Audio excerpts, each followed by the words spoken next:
Dubai से महज 100 kilometre की दूरी पर हत्ता पहाड़ की गोद में एक छोटा सा ऐसा शहर है जहां हर कोने में आपको केवल सुकून ही नजर आएगा। दोस्तों, हत्ता दुबई अमीरात का हिस्सा है और महज 100 किलोमीटर की दूरी पे स्थित है दुबई से।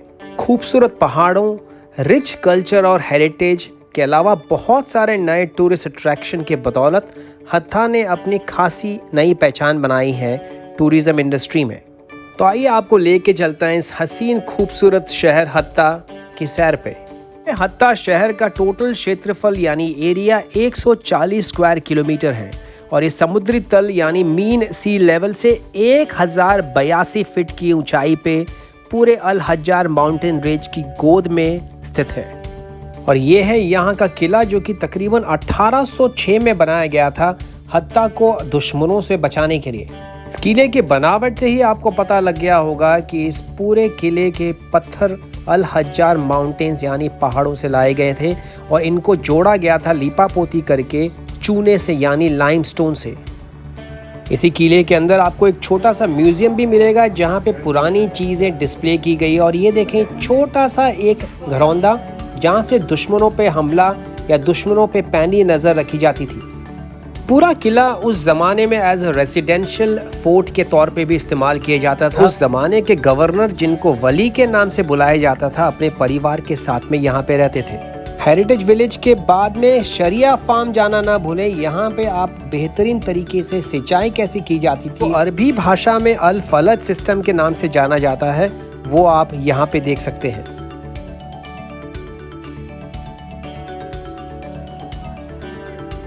तो अभी हम लोग पहुँच गए हनी बी फार्म हत्ता में। अगर आप यहाँ पे नहीं आए हैं तो बिल्कुल आइए और यहाँ पे जो है मधुमक्खी के मज़े लीजिए। अगर आपने मधुमक्खी को काफ़ी क्लोज एंगल से नहीं देखा है तो यहाँ पे आपको पूरी ड्रेस दी जाती है, पूरी किट दी जाती है, जैसे देखें हमारे ग्रुप ने पूरा तैयार किया है। और अब जो है of course all right everyone just be together.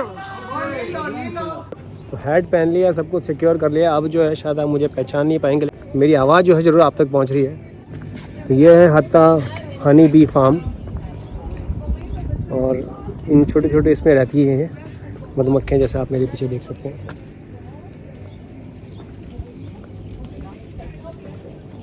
और हम जो बोलते हैं ना, वो हिंदी में कहावत है ना कि मधुमक्खी के ऊपर छत्ते पे कभी पत्थर नहीं मारना चाहिए। तो हम एग्जैक्टली वही करने वाले हैं और देखते हैं इसका अंजाम क्या होता है। Wax is made by the bees. The wax is also made by the bee? They It's can, not artificial. no sir, they can make this one 2 weeks up to 1 month. What? Just repeat again what you said. So once they choose, how how they they- kill? Why they kill the? Because if she gets lazy, sir, because that's her only job to lay eggs. And how many days she keeps on doing that?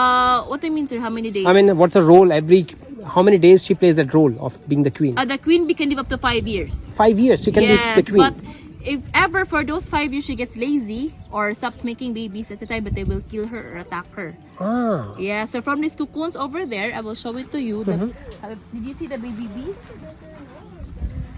So from the baby bees over here, there's no baby bees here. So this one. So from this is what I'm talking about, the baby bees. So what the other bees will do is like they will have election or voting system. So they will choose from here which is the biggest and strongest cocoon will be the next queen bee and they will fill it with the royal jelly.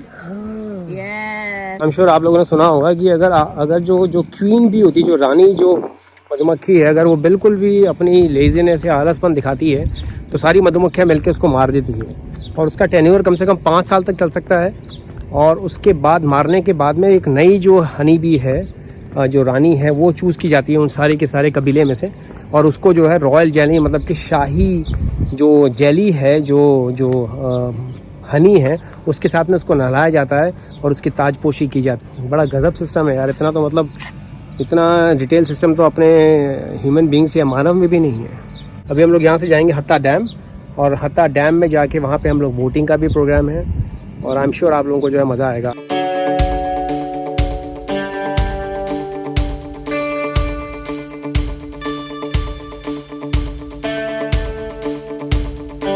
तो हम लोग पहुँच गए हैं अभी हत्ता dam and if you see the entire beautiful dam right behind me.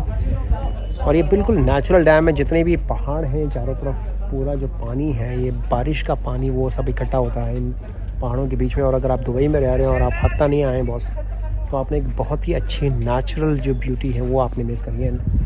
अभी देखते हैं हम लोग, अभी कुछ डिसाइड जो ये हुआ है कि कुछ लोग जो हैं वो पैडल बोट्स पे जाएंगे और कुछ बाकी जितने भी लोग हैं वो हम लोग एक बड़ी वाली बोट ले रहे हैं। एंड 1 घंटे तक हम लोग एक्सप्लोर करेंगे इसके पीछे। तो ये जो सामने की तरफ देख रहे हैं आप, यहाँ से सीधा जाता है पानी, और सीधा जाने के बाद में वापस लेफ्ट में जाके इन पहाड़ों के पीछे की तरफ जो है ना, ये बिल्कुल यहाँ पे भी पीछे घूमता है पानी। तो बहुत ही बढ़िया है and weather is just perfect. अगर आप देखें सूरज मेरे पीछे की तरफ, शानदार, beautiful entirely whole of the sunshine. तो अभी जो है हम लोग सीधा जा रहे हैं बड़ी वाली बोट में, जो कि वो सामने नज़र आ रही है आपको।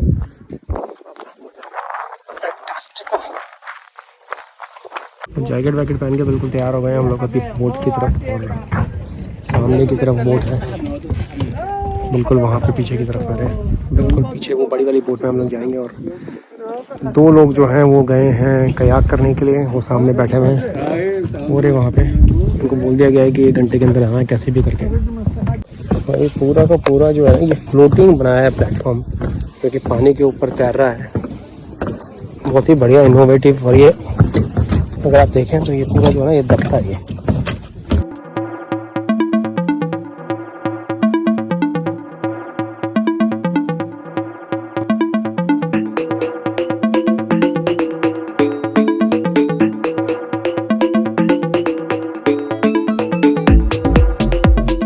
बहुत बढ़िया तरीके से एंजॉय कर रहा है अपने मस्त